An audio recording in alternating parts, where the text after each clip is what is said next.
जय हिंद भारतवर्ष।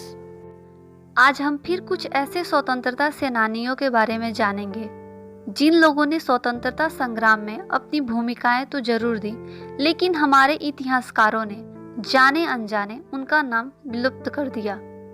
तो चलिए इस सिलसिले को शुरू करते हैं। और आज हम जिस स्वतंत्रता सेनानी के बारे में जानेंगे उनका नाम है दुर्गावती उर्फ दुर्गा भाभी।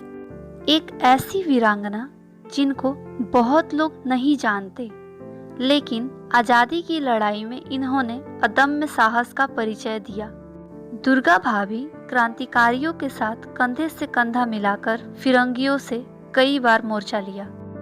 इनका जन्म 7 अक्टूबर 1902 को उत्तर प्रदेश के शहजादपुर गांव में पंडित बाके बिहारी के यहाँ हुआ था।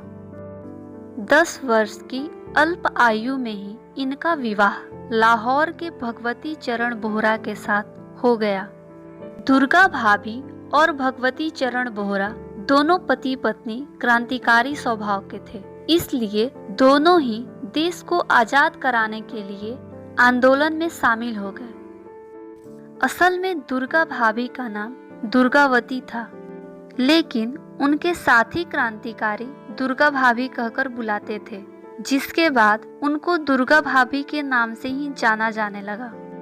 इनका घर क्रांतिकारियों के लिए आश्रय स्थल बन गया था। जो भी क्रांतिकारी अंग्रेजों के खिलाफ कोई योजना बनाता तो ठिकाना दुर्गा भाभी का घर ही होता था।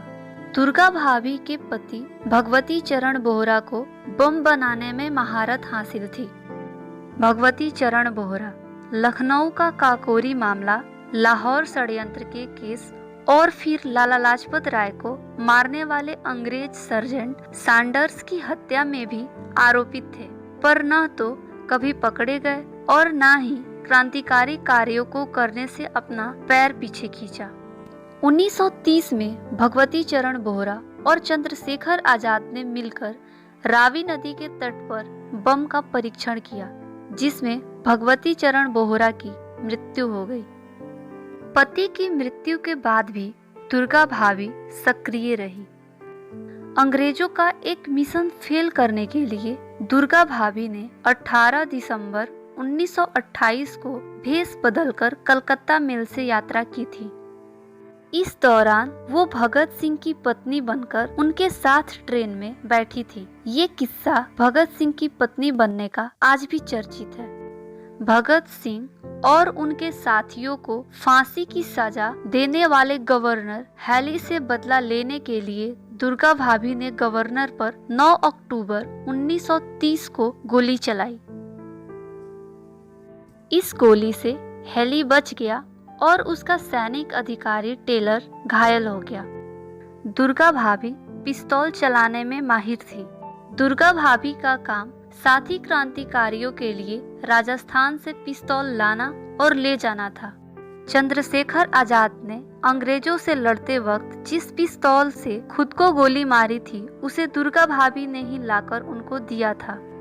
भारत के एक और महान क्रांतिकारी आजाद हिंद फौज के संस्थापक सुभाष चंद्र बोस, जिन्होंने नारा दिया, तुम मुझे खून दो मैं तुम्हें आजादी दूंगा, वो भी अपना हथियार दुर्गा भाभी से ही मंगवाते थे। दुर्गा भाभी बहुत ही बहादुर महिला क्रांतिकारी थी। सैनिक अधिकारी टेलर पे गोली चलाने के बाद फिर से उन्होंने मुंबई के कमिश्नर को भी गोली मारी थी, जिसके बाद दुर्गा भाभी और उनके साथी यशपाल को गिरफ्तार कर लिया गया। 1931 से 1935 तक उनकी ये गिरफ्तारी और रिहाई का सिलसिला चलता रहा।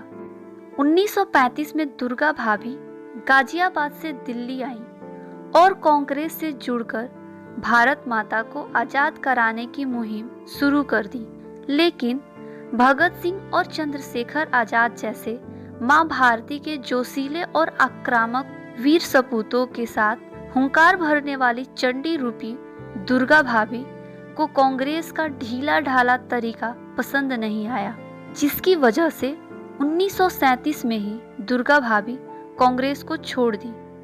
इसके बाद दुर्गा भाभी ने 1940 में लखनऊ में सिर्फ 5 बच्चों के साथ मांटेसरी विद्यालय खोला।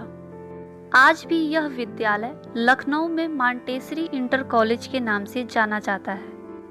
ये भारत की पहली ऐसी क्रांतिकारी महिला हैं जो 1999 तक जीवित थी।